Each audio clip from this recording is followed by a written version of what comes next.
بسم اللہ الرحمن الرحیم۔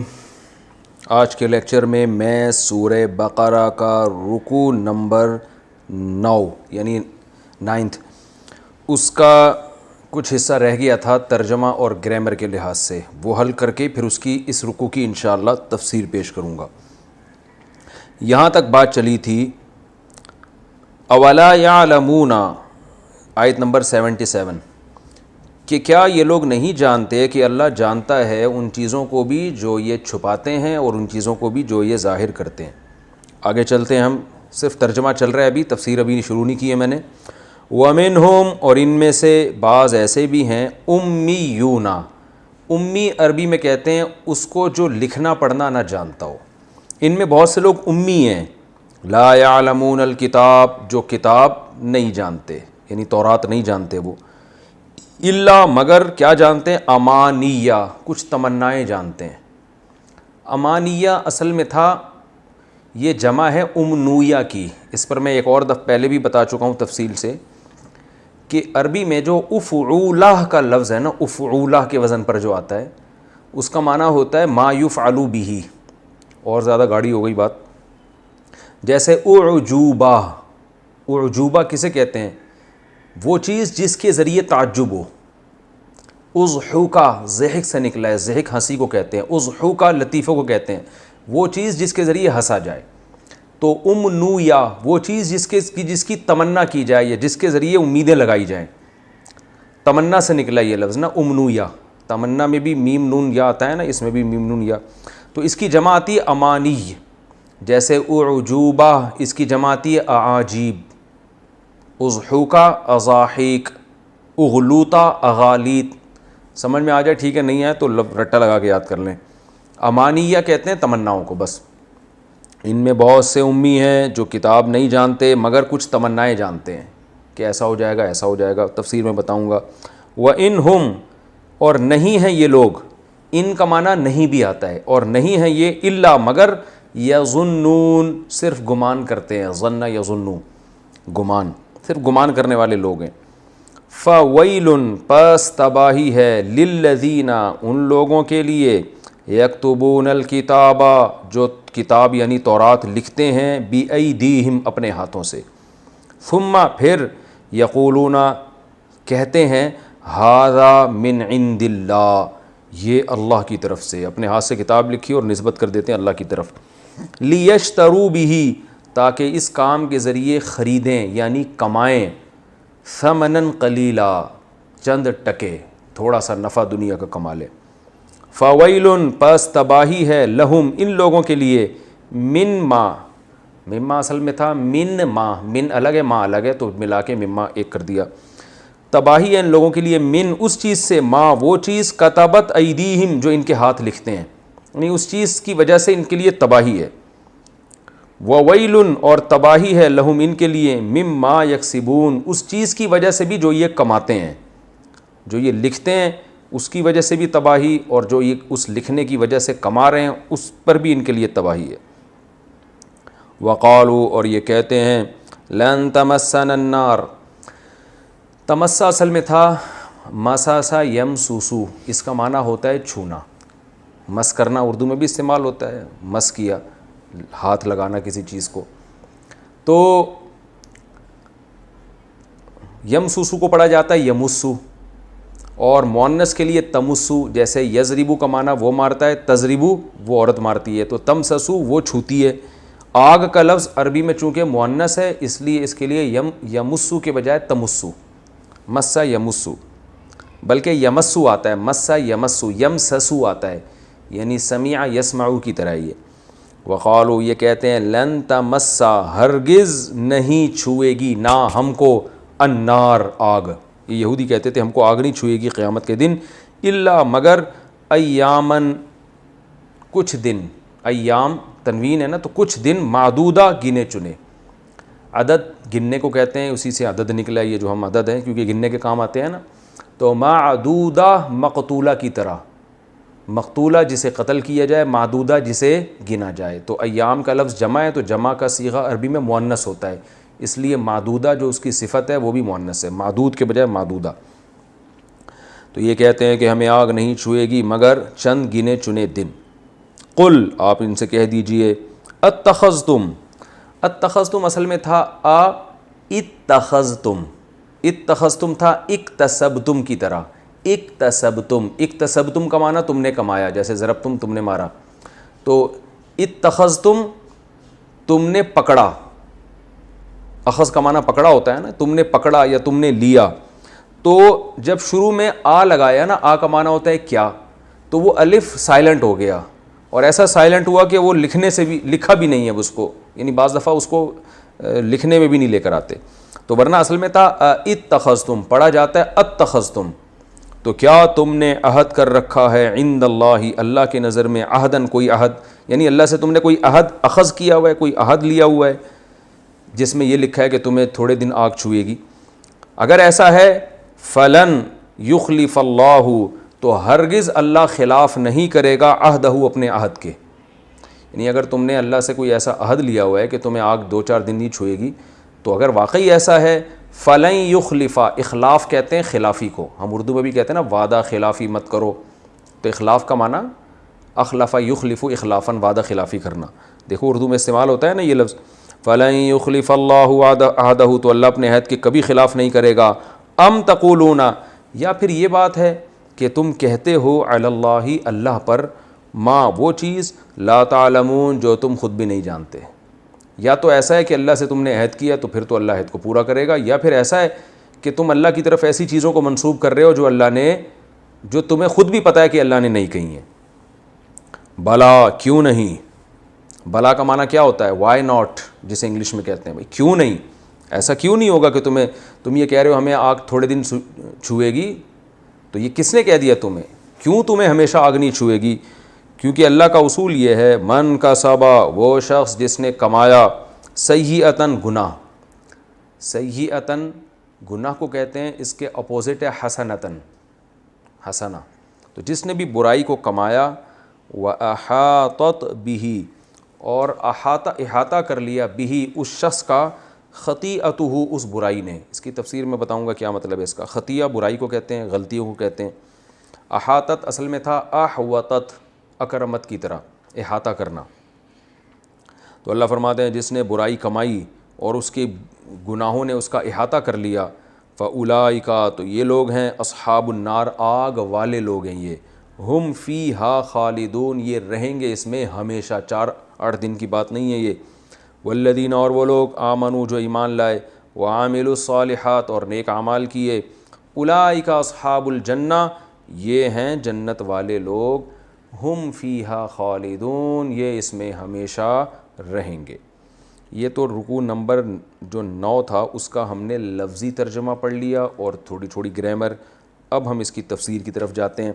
پچھلے رکوع میں آپ کو پتہ تھا کہ بنی اسرائیل کو گائے ذبح کرنے کا حکم دیا، بعض علماء نے لکھا ہے یہ ایک ہی واقعہ ہے جس کو تقدیم و تاخیر کے ساتھ بیان کیا گیا ہے۔ اب اس واقعے کا دوسرا جز ہے، اللہ فرماتے ہیں اس وقت کو یاد کرو جب تم سے کسی انسانی جان کا قتل ہو گیا، جو میں نے پچھلے رکوع میں بتایا تھا نا کہ ایک آدمی نے کہیں نکاح کا پیغام بھیجا تھا، مفسرین نے لکھا ہے تو وہ نہیں مانا تو اس نے ابا کو ہی مار دیا، اب چند لوگوں کو پتہ تھا قاتل ہی ہے مگر چھپاتے پھر رہے تھے، تو اللہ نسبت قوم کی طرف ہی کرتے ہیں کہ تم نے قتل کیا، تو یہ نہیں کہ ساری قوم نے قتل کیا، لیکن قوم کا ایک فرد تھا تو نسبت قوم ہی کی طرف کی جاتی ہے، جیسے ہمیں لوگ کہتے ہیں نا مسلمان، تم مسلمان تو یہ کرتے ہو، تو سارے تھوڑی کر رہے ہوتے ہیں، چند لوگ کر رہے ہوتے ہیں، لیکن نسبت ایسے موقع پہ سب کی طرف ہی کی جاتی ہے پھر۔ تو اللہ فرماتے ہیں جب اس وقت کو یاد کرو جب تم نے ایک جان کو قتل کر دیا اور پھر اس میں جھگڑا کرنے لگے، واللہ مخرج ما کنتم تکتمون، اللہ نکالنے والے تھے اس چیز کو جو تم چھپا رہے تھے، اللہ نے ارادہ کر لیا تھا میں خود قاتل کا پتہ بتاؤں گا، اس کا طریقہ اللہ نے یہ بتایا، فَقُلْنَا اضْرِبُوهُ بِبَعْضِهَا، ہم نے کہا اس گائے کے ایک حصے کو، گائے کا جو ہے نا ذکر اس لیے کہ پیچھے گائے کا تذکرہ ہو چکا ہے نا، تو اس لیے اس کا دوبارہ نام لے لیا گیا کہ اس گائے جو تم نے ذبح کی ہے نا اس کا ایک حصہ بِبَعْضِهَا، اس میت کے ایک حصے پہ مارو۔ اب دیکھیں قرآن نے آگے تفصیل نہیں بیان کی، اب آگے تفصیل یہ ہے کہ بنی اسرائیل نے مارا، تو جب مارا تو مقتول زندہ ہو گیا، مقتول جب زندہ ہوا تو اس نے قاتل کا نام بتا دیا اشارہ کر کے یہ ہے میرا قاتل، اور وہ قاتل پکڑا گیا اور اس کو قصاصاً قتل کر دیا گیا۔ اتنا نہیں ہے یہ بلکہ ڈائریکٹ قرآن یہاں سے بات شروع کر رہا ہے کذالک یحیی اللہ الموتیٰ، اس طرح سے اللہ مردوں کو زندہ کرے گا. اس کو عربی میں ایک ٹرم استعمال ہوتی ہے جس کو کہتے ہیں صنعت اندماج. مشکل لفظ ہے یہ، یاد کر لیں تو اچھا لگے گا ذرا. اندماج، جیسے میں نے بتایا تھا نا ایک صنعت مشاکلت، کہ کسی کو اسی کے الفاظ میں جواب دینا، جبکہ آپ ان الفاظ سے وہ معنی مراد نہیں لے رہے جو سامنے والا مراد لے رہا ہے. جیسے قرآن میں آتا ہے نا وَمَكَرُوا وَمَكَرَ اللَّهُ، یہ بھی دھوکہ دیتے ہیں تو اللہ بھی دھوکہ دیتا ہے. حالانکہ اللہ تو دھوکہ نہیں دیتا، لیکن ان کو انہی کی جس لفظ کی نسبت ان کی طرف کی گئی نا انہی الفاظ میں جواب دیا گیا. تو یہ ایک خاص موقع پہ تو یہ کلام اچھا ہوتا ہے، ایسے ہی آپ کسی کی طرف دھوکے کی نسبت کر دیں تو یہ اچھا نہیں ہوتا. اس کی میں نے مثالیں بھی دی تھیں. تو ایسے ہی یہ اصطلاحات ہیں، ان کو یاد کر لیں گے تو ذرا ایک اچھا لگے گا، نہیں یاد کرتے تو بھی ٹھیک ہے. تو اندماج کہتے ہیں کہ واقعے کو درمیان میں بہت سے واقعے کے جز کو حذف کر دینا اور اس کی ڈیٹیل بیان نہ کرنا.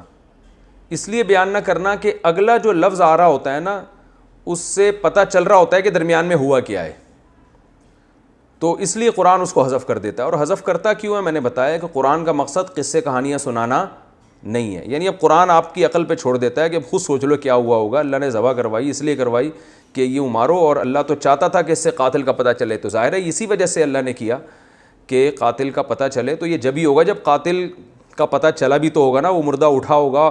تو اللہ نے اگلا جملہ کیا کہا؟ اس طرح سے اللہ مردوں کو زندہ کرتا ہے. تو اس سے صاف پتہ چل گیا کہ اس سے پیچھے واقعہ محذوف ہے.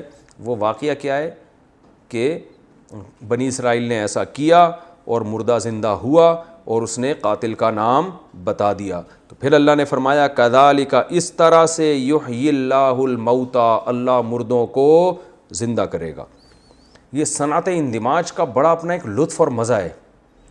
بہت سے واقعات میں ہم دیکھیں گے کہ یہ آئے گا.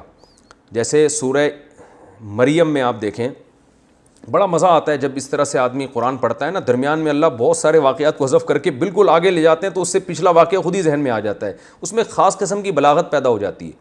جیسے سورہ مریم میں ہے کہ زکریا علیہ السلام نے اللہ سے دعا مانگی مجھے اولاد چاہیے، پھر اللہ نے کیا کیا کہ خوشخبری سنا دی کہ آپ کو اولاد ملے گی. زکریا علیہ السلام نے کہا میرے اولاد کیسے ہوگی، میں تو بوڑھا ہو گیا. اللہ نے فرمایا کہ میں نے بھی تو تجھے پانی سے پیدا کیا، تجھے بڑھاپے میں اولاد نہیں دے سکتا. تو زکریا علیہ السلام نے کہا مجھے کوئی نشانی بتا دو. اللہ نے فرمایا اللہ تکلم الناس ثلاث لیال سویہ، کہ اے زکریا جب آپ کی بیوی کو حمل ہوگا نا تو 3 دن کے لیے آپ کی زبان بند ہو جائے گی. اب اس واقعے کو بیان کر کے قرآن کہتا ہے یا یحییٰ خذ الکتاب بقوہ، اے یحییٰ تو کتاب کو مضبوطی سے تھام لے. اب عجیب آدمی حیران ہوتا ہے، بھائی ہونا تو یوں چاہیے نا کہ زکریا علیہ السلام کو اللہ نے بتایا کہ جب آپ کی بیوی کو حمل ہوگا تو آپ کی زبان 3 دن کے لیے بند ہو جائے گی. یہ ایک سائن ہوگا کہ آپ کی زوجہ کو حمل ہو گیا اور آپ کی اولاد ہو جائے گی. اب تو پھر 9 مہینے لگے اس میں، پھر قرآن یوں بیان کرتا، پھر اس کے بعد یہ بچہ پیدا ہوا، پھر وہ باپ نے اس کی پرورش کی، پھر وہ بڑا ہوا، پھر وہ جوان ہوا، اور پھر اس کو اللہ نے کتاب دی، وحی دی، اور پھر اللہ نے اس کو حکم دیا کہ یہ جو کتاب ہے جو موسیٰ علیہ السلام کی کتاب ہے اس کو مضبوطی سے تھامو. تو یہ پورے واقعے کو قرآن نے حذف کر دیا. اس لیے قرآن نے اس کی ضرورت ہی محسوس نہیں کی. بھائی ٹو دا پوائنٹ بات قرآن کر رہا ہے کہ ہم نے زکریا علیہ السلام سے کہا کہ آپ کو خوشخبری یہ ہے کہ آپ کی زبان بند ہو جائے گی اور یہ اس کی علامت ہوگی کہ آپ کے بچہ پیدا ہونے والا ہے. اے یحییٰ کتاب کو مضبوطی سے تھام لے. یعنی قرآن نے بتا دیا اب یحییٰ پیدا بھی ہو گئے ہیں، جوان بھی ہو گئے ہیں، اور اب قوم میں تبلیغ بھی کر رہے ہیں اور اللہ بھی ان کو حکم دے رہا ہے. تو یہ بڑا مزہ آتا ہے قرآن میں اس طرح کی جب واقعات انسان پڑھتا ہے تو بہت ایک لطف آتا ہے کہ بھئی وہ سارا واقعہ جو ہے نا ہو گیا، اب ٹو دا پوائنٹ بات کی طرف آؤ. تو اللہ تعالیٰ فرماتے ہیں کہ کذالک یحیی اللہ الموتیٰ، اس طرح سے اللہ مردوں کو زندہ کرے گا اور اللہ تمہیں اپنی نشانیاں دکھاتا ہے تاکہ تمہیں عقل حاصل ہو. اس میں ایک فقہی مسئلہ بھی ہے. شرعی مسئلہ یہ ہے کہ ہمیں قرآن سے پتہ چلتا ہے کہ 2 آدمیوں کی گواہی کے بغیر کسی کا دعویٰ یاد رکھیں نہیں سنا جاتا، یعنی دعوے کو سچا نہیں مانا جاتا. اگر فقہا لکھتے ہیں کہ آج ایسا ہو کہ ایک آدمی کو قتل کیا گیا اور اس کو قتل کیا گیا، لیکن وہ مرنے لگا اور مرنے سے پہلے اس نے بتا دیا کہ مجھے فلاں نے قتل کیا ہے، تو شرعاً اس کی بات کا اعتبار نہیں ہوگا.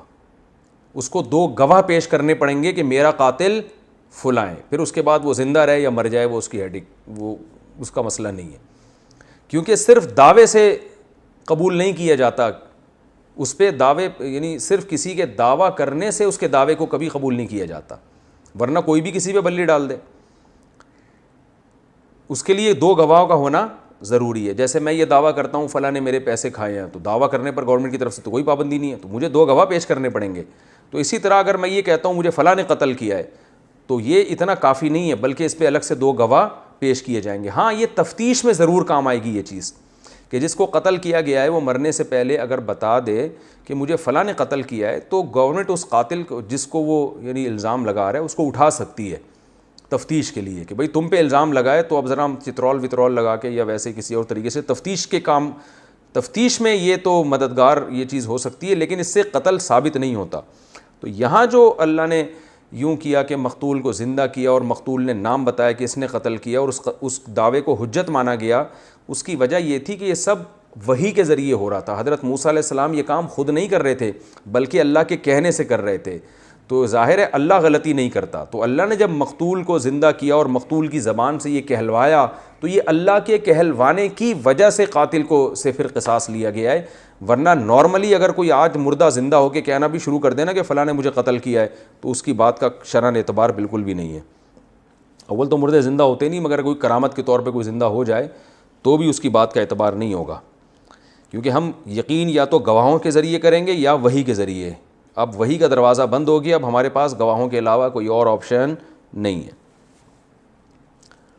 اللہ فرماتے ہیں ثم قست قلوبکم، اتنا بڑا واقعہ دیکھنے کے بعد بھی بنی اسرائیل کو اللہ کہہ رہے ہیں کہ تم نے مردے کو زندہ ہوتے ہوئے دیکھا، اس کے بعد بھی تمہارے دل سخت ہو گئے، یعنی پھر بدعمالیاں تم سے، من بعد ذالک، اس واقعے کے بعد بھی.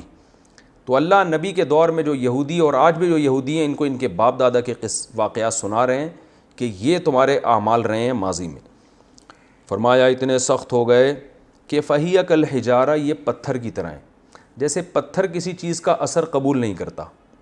دیکھیں بارش ہوتی ہے، زمین نرم ہو جاتی ہے، ہوائیں چلتی ہے، درخت ہلنا شروع ہو جاتے ہیں، اثرات قبول کرتے ہیں نا.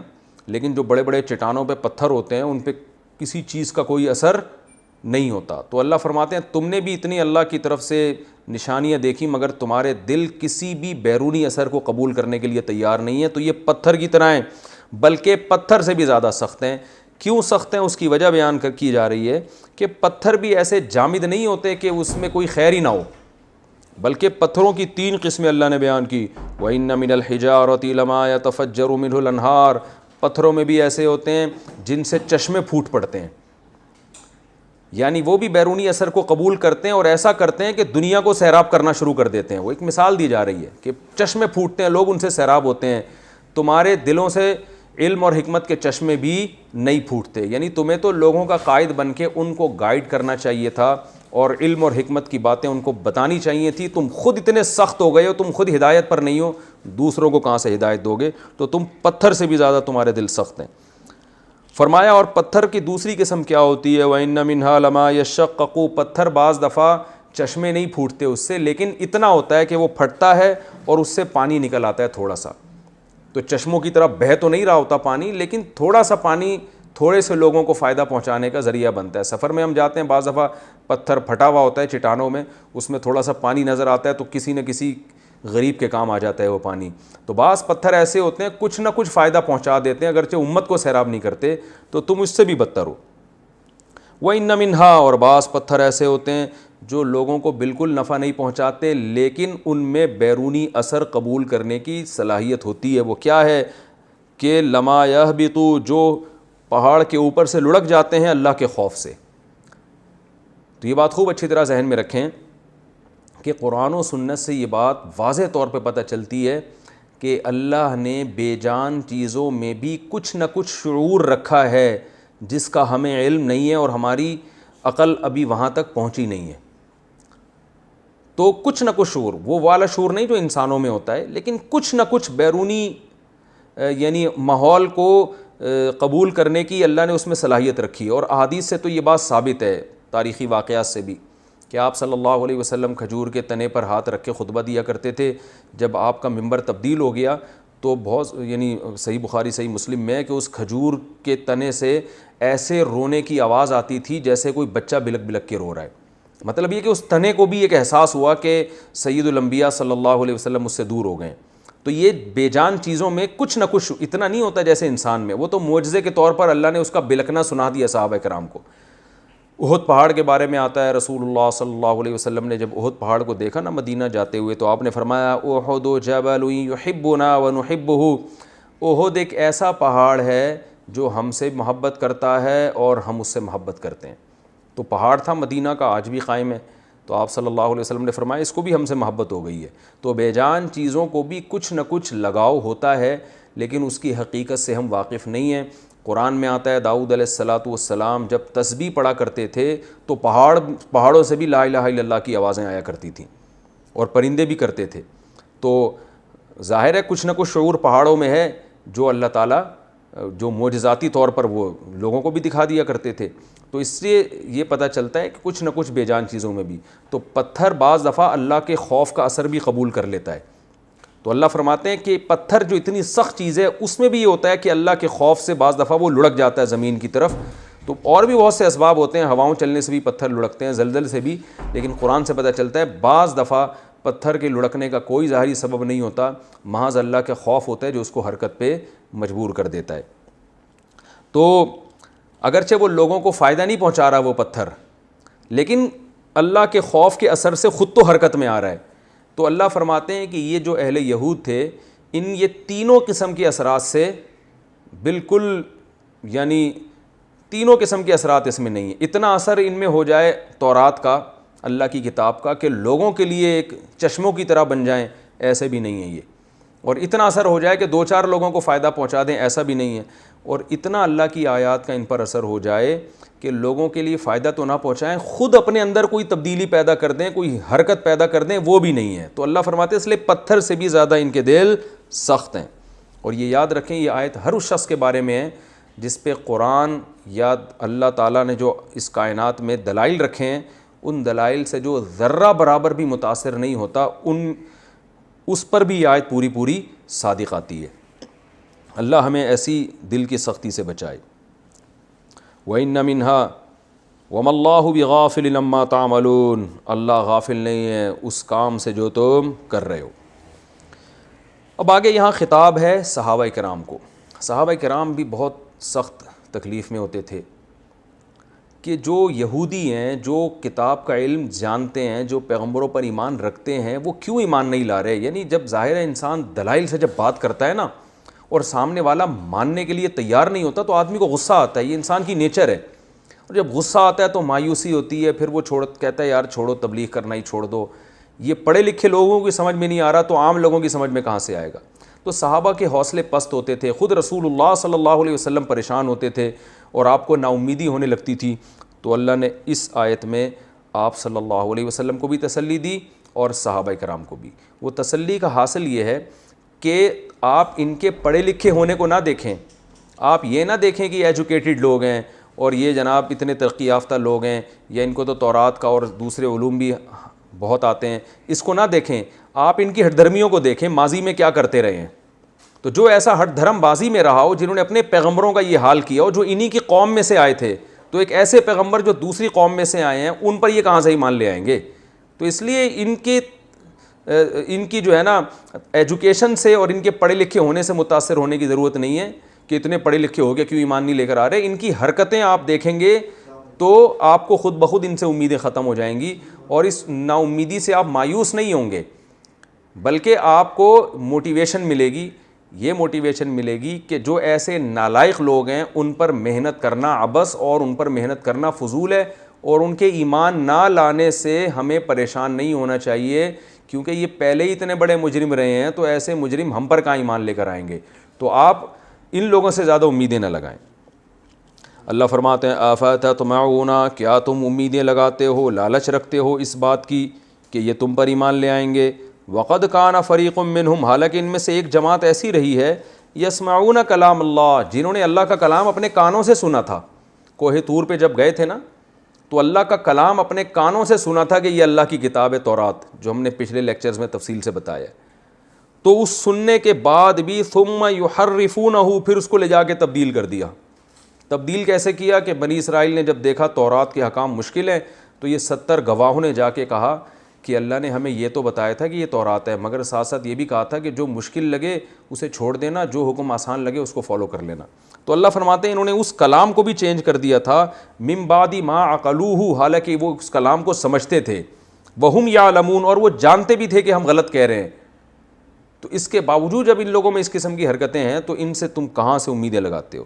اور اس آیت کا یہ مطلب بھی ہو سکتا ہے کہ اس سے وہ والا کلام مراد نہ ہو بلکہ تورات مراد ہو، کہ یہ تو تورات کو اپنے کانوں سے سنتے ہیں، اس کے بعد ان کے علماء اس میں سمجھنے کے باوجود تحریف کر دیتے ہیں. ان کو پتہ ہے کہ اس آیت کا یہ مطلب نہیں ہے مگر اس مطلب کو چینج کر دیتے ہیں، تحریف کر دیتے ہیں. تو جو اپنی کتابوں کے ساتھ جنہوں نے یہ حشر کیا ہو، جن کو ہدایت ملی ہو، جس کتاب کو واقعی اللہ کی کتاب یہ مانتے ہوں، تو اس کے ساتھ جب یہ حشر کر رہے ہوں گے تو تمہاری کتاب کو تو یہ تسلیم نہیں کر رہے ہیں، تو اس کے ساتھ کیا حشر کریں گے اور اس پر کیسے ایمان لے کر آئیں گے. تو اس لیے ان کی ایجوکیشن کو، ان کے پڑھے لکھے ہونے اور ان کے ایمان والے ہونے کو مت دیکھو، بلکہ ان کی حرکتوں کو دیکھو گے تو تمہیں پتہ لگے گا کہ یہ جو ایمان نہیں لے کر آ رہا ہے تو یہ اسلام کا قصور نہیں ہے یا تمہاری تبلیغ کا قصور نہیں ہے، بلکہ یہ ان کا اپنا قصور ہے. وَإِذَا لَقُوا الَّذِينَ آمَنُوا، اور اللہ فرماتے ہیں یہ ایسے نالائق ہیں جب ایمان والوں سے ملتے ہیں، قالوا آمنا، کہ منافقین بھی سارے یہودیوں میں ہی ہوا کرتے تھے، مفاد کے لیے ایمان والوں سے کہہ دیتے ہیں ایمان لے آئے، اور جب بعض ان میں سے ایک دوسرے کے ساتھ ملتے ہیں. یہ اس آیت کا شان نزول یہ ہے کہ یہودی جو تھے نا یہ خوش آمدی بھی ہوا کرتے تھے، کیونکہ دنیا کی لالچ ان کے دل میں بہت تھی، تو جہاں مل رہے ہیں اس کے منہ پہ اسی کی سی بات. مسلمانوں سے ملتے تو کہتے ہم آپ کے ساتھ ہیں تاکہ مسلمانوں کو جنگ میں فتح وتا ہو تو ہمیں غنیمت ملے اور مسلمان ہمیں مارے نہیں. اور یہودیوں سے ملتے اپنے ہی قبیلوں سے جا کے، بہت سے یہودی ایسے تھے تو کہتے تھے ہم آپ کے ساتھ ہیں. اب جب مسلمانوں سے ملتے نا تو ایک گڑبڑ یہ کرتے تھے کہ مسلمانوں کو تسلی دلانے کے لیے کہ ہم بالکل آپ کے ساتھ ہیں، تورات کی وہ آیتیں جن سے اسلام کا برحق ہونا اور رسول اللہ صلی اللہ علیہ وسلم کا سچا نبی ہونا ثابت تھا، وہ آیتیں ان کو بتا دیا کرتے تھے نمبر بنانے کے لیے. جیسے ہوتا ہے نا، آپ بعض دفعہ دل سے کسی کے ساتھ نہیں ہوتے مگر تسلی دینے کے لیے کہ ہم واقعی اپنے ساتھ ہیں، آپ کے ساتھ ہیں. اپنے راز بھی انسان بعض دفعہ دشمنوں کو دے دیتا ہے صرف چاپلوسی کے لیے. تو یہ بھی کیا کرتے تھے منافق، یہ یہودیوں کے پاس جاتے اور تورات کی وہ آیتیں جس میں نبی صلی اللہ علیہ وسلم کی بشارتیں تھیں وہ جا کے ان کو بتا دیا کرتے تھے صرف نمبر بنانے کے لیے. پھر جب اپنی قوم میں واپس آتے نا تو قوم کے لوگ ان سے کہتے کہ کم بختو تم یہ کیا کر رہے ہو، اتحدثونہم، کہ تم مسلمانوں کو بتا رہے ہو، بما، وہ چیزیں، فتح اللہ علیکم، جو اللہ نے صرف تم پر کھولی ہیں، جو صرف تمہیں پتہ ہے، تمہیں معلوم ہے. تمہیں معلوم ہے کہ آخری نبی کہاں آئے گا، کہ یہ مشرکین کو تھوڑی معلوم ہے، ان کے پاس تو جو مشرکین مکہ ان کے پاس تو اتنی نالج ہی نہیں ہے. تو جو تمہارے پاس خاص قسم کی نالج ہے تم ان کو جا کے کیوں بتا رہے ہو. لیحاجوکم، اس کا نتیجہ یہ نکلے گا کہ وہ مسلمان لیحاجوکم، حجت میں غالب آ جائیں گے، بھی، اس کے ذریعے. یعنی اس کے ذریعے کیا مطلب، وہ کام جو تم کر رہے ہو اس بیان کے ذریعے تم پر حجت میں غالب آ جائیں گے. عند ربکم، تمہارے رب کے نزدیک بھی. تمہارے رب سے مراد کیا ہے، تمہارے رب نے جو کتاب دی ہے نا اس کتاب کے مطابق بھی وہ تم پر دلیل میں غالب آ جائیں گے.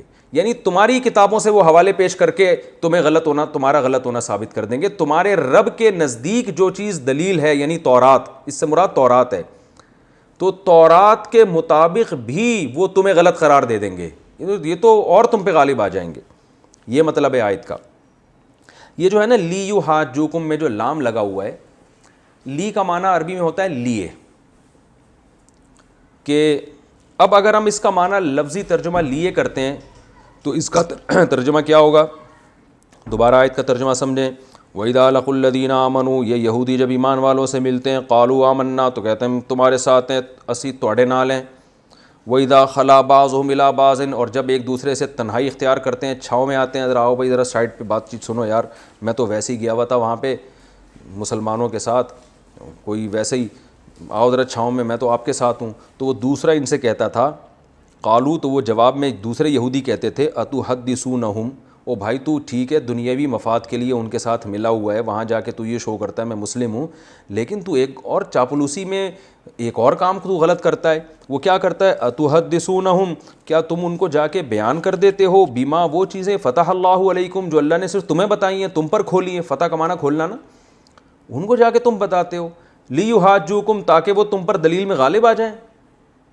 تو یہاں تاکہ کا مطلب لیے نہیں ہے، بلکہ اس لام کو لام عاقبت کہتے ہیں، میں نے پہلے بھی اس کو ڈیفائن کیا تھا۔ اس کا مطلب یہ ہوتا ہے کہ اس کا رزلٹ یہ نکلے گا، جیسے قرآن میں سورہ قصص میں آتا ہے فَالْتَقَطَهُ آلُ فِرْعَوْنَ، حضرت موسیٰ کا تابوت اٹھا لیا فرعون والوں نے، لِيَكُونَ لَهُمْ عَدُوًّا، تاکہ وہ موسیٰ ان کے دشمن بن جائیں۔ حالانکہ فرعون نے اس لیے نہیں اٹھایا تھا کہ یہ میرا دشمن بنے، لیکن فرعون کے اٹھانے کا رزلٹ یہ نکلا کہ حضرت موسیٰ دشمن بن کے سامنے آ گئے۔ تو بعض دفعہ رزلٹ جو ہوتا ہے نا اس پہ بھی لام داخل کیا جاتا ہے، اس کا لفظی ترجمہ تو یہی ہوگا کہ فرعون نے تابوت اٹھایا تاکہ موسیٰ فرعون کے دشمن بن جائیں، لفظی ترجمہ یہ ہوگا، لیکن حقیقی ترجمہ اس کا یہ ہوگا کہ موسیٰ علیہ السلام کے تابوت کو فرعون نے اٹھایا، جس کا نتیجہ یہ نکلا یا یہ نتیجہ نکلنا تھا کہ موسیٰ اس کے دشمن بن کے سامنے آ گئے۔ تو یہاں بھی یہی مطلب ہوگا اتحدثونہم، یہودی ایک دوسرے سے کہتے تھے کہ تم مسلمانوں کو بیان کرتے ہو وہ چیزیں جو اللہ نے تم پر کھول دی ہے، جس کا نتیجہ یہ نکلے گا۔ اب سمجھ میں آیا لام کا مطلب؟ جس کا نتیجہ یہ نکلے گا یحاجوکم، کہ مسلمان دلیل میں تم پہ غالب آ جائیں گے۔ یعنی جب ہماری ڈیبیٹ ہوگی نا مسلم کے ساتھ، مسلم کہیں گے کہ ہم حق پر ہیں اور ہم کہیں گے کہ ہم حق پر ہیں، تو ایسے موقع پر مسلمان بھی اس چیز کے ذریعے، اس جو راز تم نے فاش کیے نا، ان راز فاش کرنے کے ذریعے مسلمان تم پر حجت میں غالب آ جائیں گے، مناظرہ جیت جائیں گے وہ، عند ربکم، خود تمہارے رب کے نزدیک بھی۔ تو رب کے نزدیک کا مطلب یہ ہے کہ تمہارے رب نے جو تمہیں تورات دی ہے نا، اس تورات کے مطابق بھی، یہ مطلب ہے اس تورات کے مطابق بھی وہ تم پر، یعنی تمہارے ہی مذہب سے وہ تمہارا غلط ہونا ثابت کر دیں گے، ایسے راز جا کے تم کیوں فاش کر رہے ہو؟ افلا تعقلون، کیا اتنی بھی کھوپڑی نہیں ہے تم میں؟ اتنی بھی عقل سے کام نہیں لیتے؟ ایک دوسرے کو ڈانٹ رہے ہیں وہ، اتنی بھی عقل نہیں ہے، اتنی سینس تو ہونی چاہیے کہ چلو چاپلوسی کر رہے ہو مال غنیمت کے لیے، شر سے بچنے کے لیے، لیکن یار چاپلوسی میں اتنی حدود سے آگے نکل جانا کہ اپنے گھر کے راز جا کے ان کو دینا شروع کر دیے، کل کلاں کو ہماری ان سے بحث مباحثہ ہوتا ہے وہ تو ہماری تورات کی آیتیں ہمارے خلاف پیش کرنا شروع کر دیں گے، یہ مطلب ہے۔ اولا یعلمون، اللہ فرماتے ہیں ان کی باتیں سنو، اولا یعلمون، کیا یہ یہودی یہ نہیں جانتے، ان اللہ یعلم ما یسرون، کہ اللہ ان کے راز بھی جانتا ہے اور ان کی ظاہری باتیں بھی جانتا ہے۔ تو اللہ تو جانتا ہے کہ میں نے تورات میں کیا کیا لکھا ہے، اللہ سے کیسے چھپائیں گے؟ تو ان کو تو اللہ سے ڈرنا چاہیے نا، مسلمانوں سے چھپا رہے ہیں وہ آیتیں، اللہ سے تھوڑی چھپا سکتے ہیں۔ تو اللہ کو تو پتہ ہے کہ میں نے تورات میں نبی صلی اللہ علیہ وسلم کی خوشخبریاں دی ہیں، تو ان پاگلوں کو یہ نہیں معلوم کہ اللہ جو ہے نا وہ راز بھی جانتا ہے اور اعلانیہ باتیں بھی جانتا ہے اور چھپی ہوئی باتیں بھی جانتا ہے۔ پھر آگے اللہ نے اگلی آیات میں یہودیوں کے عام پبلک کا ذکر کیا۔ یہ تو ان کی علماء کی شرارتیں تھیں نا، کہ جو کہتے تھے تم تورات، ظاہر ہے علماء کو ہی تورات کا پتہ تھا، عام لوگوں کو نہیں پتہ تھا۔ اللہ نے اب پبلک جو ان کی عام لوگ ہیں ان کی باتیں ذکر کی ہیں کہ وہ بھی بالکل فارغ ہیں۔ وہ کیسے فارغ ہیں؟ فرمایا وَمِنْهُمْ أُمِّيُّونَ، ان میں سے بعض ایسے ہیں جو امی ہیں، جو کتاب پڑھنا جانتے ہی نہیں ہیں، تورات میں کیا لکھا ہے ان کو پتہ ہی نہیں ہے۔ لا يعلمون الکتاب، ان کے پاس کتاب کا علم نہیں ہے، یعنی آسمانی کتاب یعنی تورات، الا امانیہ، سوائے کچھ تمناؤں کے، یعنی ان کے پیروں مرشدوں نے اور ان کے رہبروں نے کچھ چیزیں بتائیں، یہ والا یہ کر لو گے تو تم جنت میں چلے جاؤ گے، اور یوں ہو جائے گا تو جنت میں چلے جاؤ گے، اور تم تو ویسے یہودی ہو، یعقوب علیہ السلام کی اولاد ہو، تم تو جاؤ گے ہی جاؤ گے۔ تو کچھ تمنائیں ہیں جس میں ڈال دیا ہے، یعنی وہ بھی کتاب کو فالو نہیں کر رہے۔ میں جب یہ آیت پڑھتا ہوں تو واقعی وہ حدیث کی تصدیق ہوتی ہے۔ نبی صلی اللہ علیہ وسلم نے فرمایا لَتَتَّبِعُنَّ سُنَنَ الَّذِينَ مِن قَبْلِكُمْ، تم لوگ بھی اسی راستے پہ چلو گے جس پر پچھلی امتیں چلی ہیں۔ تو آج بھی جو باطل علماء ہیں، جو باطل اور جاہر پیر ہیں، انہوں نے عوام کو تمناؤں میں ڈال دیا ہے۔ یہ والی آیت اتنی دفعہ پڑھ لو تو یہ ہو جائے گا، یہ والی صورت اتنی دفعہ پڑھ لو تو یہ ہو جائے گا، یہ سارے کام بن جائیں گے، فجر کے بعد 26 دفعہ یہ پڑھو گے تو 365 دفعہ یہ پڑھو گے تو یہ ہو جائے گا۔ جو قرآن کے احکام ہیں اصل، جس میں عقیدے کے درست کرنے کو کہا گیا ہے، جس میں آپ کو یہ کہا گیا کہ سود حرام ہے، جس میں والدین کے ساتھ حسن سلوک کا حکم دیا گیا، جس میں ناحق قتل کرنے سے منع کیا گیا، جس میں وراثت بہنوں کو دینے کا حکم دیا گیا، جس میں کسی کا 1 روپیہ بھی کھانے کو حرام قرار دیا گیا، جس میں یہ بتایا گیا کہ یتیم کا مال جو کھاتا ہے آگ میں انگارے ڈال رہا ہے، پیٹ میں آگ کے انگارے ڈال رہا ہے وہ، اور جس میں زنا کو برا قرار دیا، جس میں نظروں کی حفاظت کا حکم، وہ آیتیں عوام کی نظروں سے کیا ہیں؟ اوجھل۔ بس یہ ہے کہ عمرہ کر لیا، حج کر لیا اور بکرا کاٹ دیا اور فلاں وظیفہ اتنا پڑھ لیا، پیر صاحب کے پاؤں چوم لیے، ہاتھ چوم لیے، اور یہ چند ایک چیزیں، تو یہ بالکل سیم قرآن یعنی اس آیت میں انہی حالات کی عکاسی کر رہا ہے۔ وَمِنْ أُمِّيُّونَ، ان میں بہت سے ان پڑھ ہیں، لا يعلمون الکتاب، قرآن جانتے ہی نہیں، یعنی تورات جانتے ہی نہیں ہے، الا امانیہ، کیا جانتے ہیں؟ کچھ تمنائیں، تمنا کی باتیں ان کے یہودیوں نے سکھائی ہوئی ہیں، یہ کر لو تو یہ ہو جائے گا، یہ کر لو تو یہ۔ ان کو یہ نہیں بتایا کہ بھائی سب سے پہلے ایمان ضروری ہے، اور آخری پیغمبر کی یہ علامتیں ہیں، اس پیغمبر پر ایمان لائے بغیر تم جنت میں نہیں جا سکتے۔ حضرت عیسیٰ پہ بھی ایمان لاؤ، حضرت موسیٰ پہ بھی، اس پیغمبر پر بھی، پھر سود سے بھی بچو، جو یہودی جو سود لیتے ہیں اس سے بھی بچو، زنا سے بچو، اور بہت سارے احکام۔ تو اللہ اس سے دیکھو یہ پتہ چلتا ہے کہ کتاب کا علم کتنی بڑی نعمت ہے۔ تو آپ لوگ بھی جو ہے نا اس آیت کو سن کے ایک موٹیویشن ملنی چاہیے ہم سب کو کہ قرآن کا سیکھنا اور سمجھ کے پڑھنا یہ بہت بڑی اللہ کی نعمت ہے، ورنہ بہت سے مذہبی لوگ بھی آپ کو الو بنا سکتے ہیں، مذہبی رہنما بھی، اور جو بنائے چلے جا رہے ہیں۔ تو اس لیے خود سیکھ کے پڑھیں۔ تو چاہے یہ جو لیکچر میرے چل رہے ہیں ان کے ذریعے، یا کوئی دوسرے مستند عالم اگر کوئی درس قرآن دے رہے ہیں تو اس کے ذریعے، کسی بھی طرح سے قرآن کو حقیقی معنوں میں سمجھنے کی کوشش کرنا ضروری ہے، اس سے انسان گمراہی سے بچ جاتا ہے۔ تو اللہ فرما رہے ہیں ان کی عوام گمراہ کیوں ہو رہی ہے؟ ان کو ان کے پیر و مرشدوں نے کچھ لارے رپے دیے ہوئے ہیں، کچھ امیدیں دلائی ہوئی ہیں لمبی لمبی، جو اصل احکام ہے وہ تو ان کو بتائے نہیں جاتے۔ فرمایا وَإِنْهُمْ إِلَّا يَظُنُّونَ، اور نہیں ہیں یہ لوگ مگر صرف گمان، یعنی ان کے پاس اپنی بات کے برحق ہونے کے دلائل نہیں ہوتے، محض ایک گمان پہ پوری قوم چل رہی ہے کہ جی ہم چونکہ یعقوب علیہ السلام کی اولاد میں یہودی ہے تو سیدھا سیدھا نان اسٹاپ ہم جنت میں جائیں گے، اور ہمیں نہ نبی پر ایمان لانے کی ضرورت، نہ سود چھوڑنے کی، نہ اور برائیاں چھوڑنے کی، نہ جھوٹ بولنے، جو منافقت ان میں تھی کسی چیز کی ضرورت نہیں ہے، بس ویسے ہی چلے جائیں گے۔ یا جیسے آج کل لوگ کہتے ہیں کہ اتنی دفعہ یہ پڑھ لو تو اتنی دفعہ یہ پڑھ لو۔ تو اللہ نے آگے فرمایا فویلون، بس تباہی ہے، للذین، ان لوگوں کے لیے، یکتبون الکتاب بایدیہم، جو تورات اپنے ہاتھوں سے لکھتے ہیں، ثم یقولون ھذا من عند اللہ، پھر کہتے ہیں کہ یہ اللہ کی طرف سے۔ یعنی اللہ فرماتے ہیں ان عوام کو گمراہ کرنے والے یہود کے علماء ہیں، تو تباہی ہے ان علماء کے لیے جو عوام کو گمراہ کر رہے ہیں۔ اور کس طریقے سے؟ اس میں ایک طریقہ یہ بھی ہے کہ اپنے ہاتھ سے آیتیں لکھتے ہیں اور پھر کہتے ہیں یہ اللہ کی طرف سے، یعنی ان میں تحریف بھی کر رہے ہیں۔ تو لیشتروا بہ ثمنا قلیلا، تاکہ اس تحریف کے ذریعے دنیا کے چند ٹکے خرید لیں، کیونکہ عوام کو جب آپ عوام کی جیسی باتیں کرو گے جس سے عوام خوش ہوتی ہے تو ہدیے نذرانے بھی ملتے ہیں۔ تو یہود یہ معنوی تحریف بہت کرتے تھے، تفسیروں میں گڑبڑ کر دیا کرتے تھے تاکہ پبلک خوش رہے اور ہدیے نذرانے ملتے رہیں۔ تو اللہ فرماتے ہیں تاکہ یہ ہدیے نذرانے لیتے رہیں لوگوں سے، یہ ان کے لیے تباہی ہے۔